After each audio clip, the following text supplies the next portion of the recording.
এ নীল তারা এ স্বপ্ন দিশাহারা এ রাত জেগে লেখা কবিতা। সোনা পাপা, তুই আমার জীবন রে। দিলাম তোমার। কিছু মানুষ কেন এটা মনে করে যে কামাই কম তো তোমার খরচাও কম করতে হবে, তোমার কামাই কম তো তোমার শখ আহ্লাদ ইচ্ছা অনিচ্ছা থাকতে নেই। গরিবের শখ মনের ইচ্ছা এগুলোকে কিছু মানুষ ফুটানি কেন মনে করে? উদাহরণস্বরূপ ধরে নাও যে আমার বরের ইনকাম কম, কোনো মতে টেনে টুনে আমাদের সংসার চলে, তো সে বলে কি আমাদের শখ থাকতে নেই? আমাদের সন্তানদের এই শুভ দিনটাতে কি একটু আনন্দ পাবে সেই অধিকারটুকু নেই? এই যে একটা ছোট্ট করে জন্মদিনের আয়োজন, হ্যাঁ মানলাম আমাদের টাকা যেগুলো খরচ হলো, জানি এই মাসের শেষে একটু কষ্ট আছে, সেটা মেনে নিলাম, কিন্তু এই যে ছোট্ট বাচ্চাটা আমার আজ কতটা আনন্দ পেল, যেটা শুধুমাত্র মা বাবারাই অনুভব করতে পারবে। তো সেটাই, আমরা গরিব বলে কিছু মানুষের চোখে এটা ফুটানি মনে হয়। কেন গো? আমরা গরিব বলে আমাদের সন্তানদের খুশি পাওয়ার কি অধিকার নেই?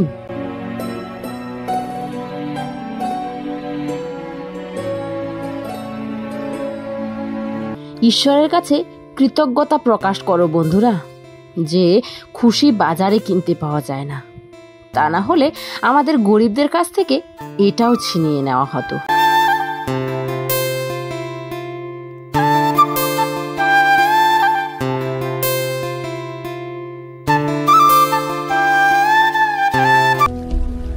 সবসময় সেটা দেখবে না যেটা দেখানো হয়, সেটাও দেখার চেষ্টা করো বন্ধুরা যেটা লুকানো হয়।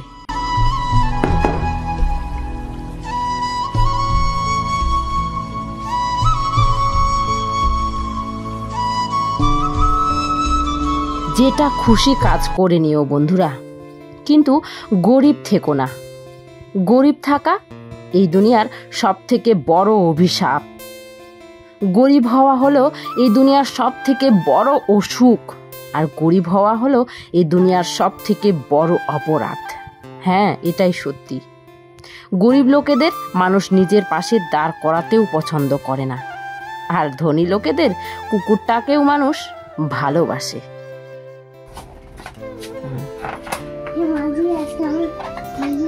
হ্যাঁ, আমাকে ভালো রাখো মা, আমাকে সৎ পথে নিয়ে যাও মা। মানুষ বলে না যে যতটা চাদর ততটা পা ছড়াও, একদম ভুল কথা, একেবারেই ভুল কথা। চাদর বড় নাও, পুরো পা ছড়াও, কে মানা করেছে?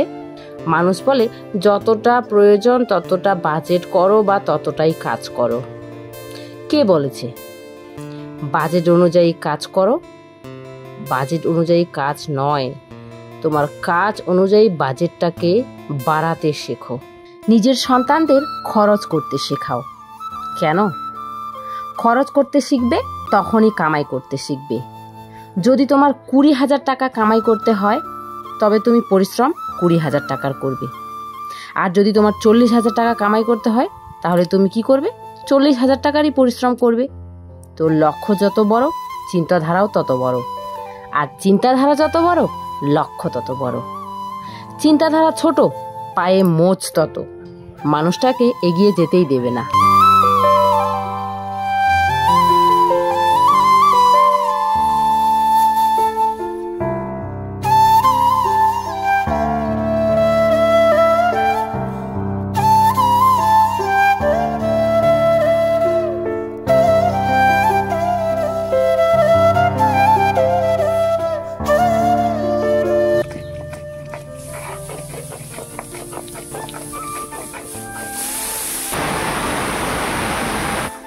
সকাল থেকে কি করলাম না করলাম বন্ধুরা হয়তোটা কিছুটা বুঝতে পেরেছো, সবটাই হয়তো বুঝতে পারোনি, তাই না?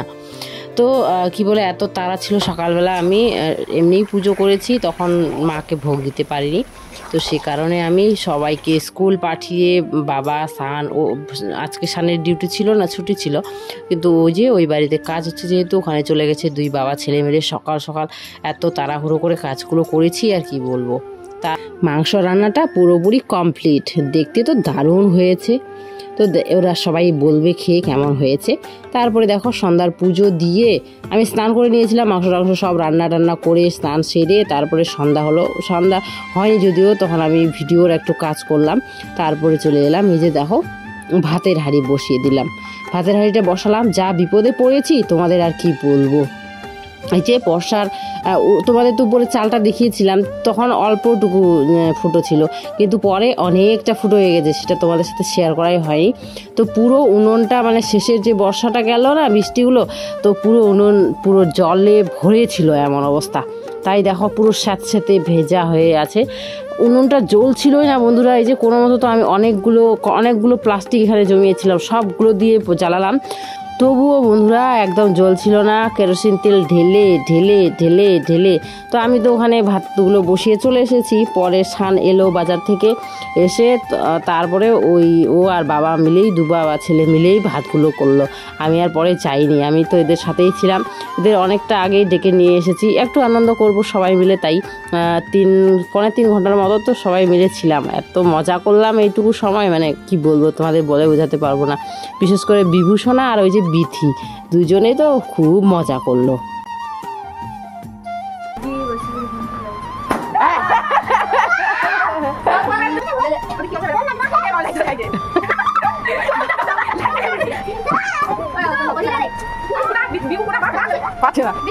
শান ওদিকে খবর দিল ভাতগুলো হওয়ার পথে, তাই জন্য আমি কেকটা বের করে নিয়ে আসলাম। বলছি কেক কাটাকাটিটা করে নাও। তো কেক কেটে কেক খাওয়া সবার কমপ্লিট হয়ে গেল, হয়ে তারপরে আমরা সবাই মিলে ওখানে বসে থাকলাম। তারপরে গিয়ে আমাদের ভাতের হাঁড়িটা হয়েছে বন্ধুরা।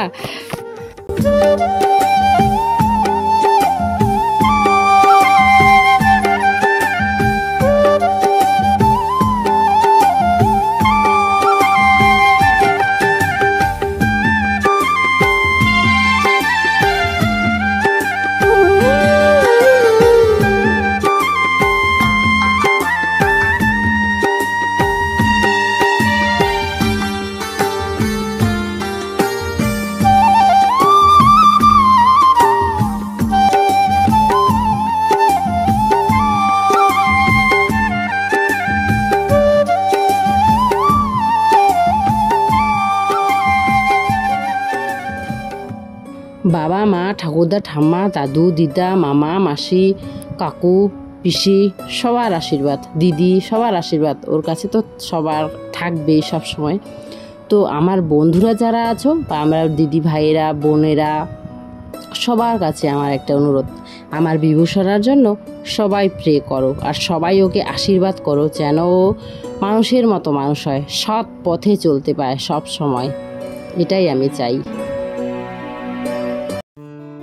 তো দেখো কেক কাটাকাটির পর কেক খাওয়াও সবার কমপ্লিট, এখন আমরা ভাতের অপেক্ষায় বসে আছি। তো অপেক্ষায় বসেছিলাম, তো অনেক মজাও করলাম বন্ধুরা, অনেক মজা করলাম, অনেক গল্প করলাম। তারপরে হচ্ছে দেখো এই যে এটার কথা বলছি, এটা যে নাম কি আমি জানিও না বন্ধুরা, এটা তো ঘরে ছিল, বের করতেই ভুলে গেছি, তখন ফাটাতেও ভুলে গেছি। তো এখন সবাই চেষ্টা করছে, কেউ আর পারছে না ওটা বন্ধুরা। আর সানের অপেক্ষায় আছি, সান হচ্ছে ওদিকে ভাতের মার ছেঁকছিল, ভাতগুলো হয়ে গেছে, তো ভাতগুলো রেখে আসলো। তারপরে ও একটু অনেকক্ষণ ট্রাই করলো, পারলো না, তারপরে গিয়ে হলো আর কি। বিভূষণা তো অনেক এক্সাইটেড এটার জন্য।